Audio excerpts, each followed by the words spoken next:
કેન્દ્રમાં નરેન્દ્ર મોદી સરકારને 12 વર્ષ પૂર્ણ થતા સેવા સુશાસન અને જનકલ્યાણના સંગઠનાત્મક કાર્યક્રમના ભાગરૂપે અમદાવાદમાં અનુસૂચિત જાતિ મોરચા તરફથી સાયકલ યાત્રાનું આયોજન કરાયું. પ્રધાનમંત્રી મોદીના પર્યાવરણની જાળવણીના સંદેશને લોકો સુધી પહોંચાડવાના ઉદ્દેશ સાથે સાયકલ યાત્રા યોજાઈ,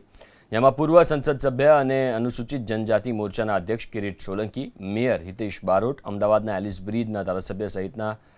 નેતાઓ હાજર રહ્યા, તો અનુસૂચિત જનજાતિના મોરચાના કાર્યકરો પણ હાજર રહ્યા.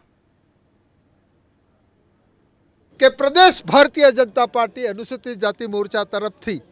આ પ્રકારની એક સાયકલ રેલીનું રિવરફ્રન્ટથી આયોજન કરવામાં આવ્યું છે.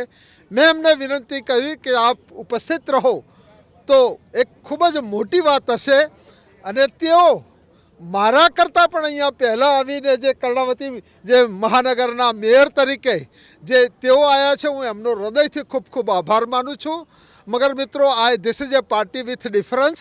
અને મોદી સાહેબે જે કામો કર્યા છે, ગરીબલક્ષી કામો કર્યા છે, વિકાસના કામો કર્યા છે, મને લાગે છે કે આપણે સૌ ભાગ્યશાળી છીએ કે આપણે આ સુવર્ણકાળને આપણી નરી આંખે આપણે જોઈ શકીએ.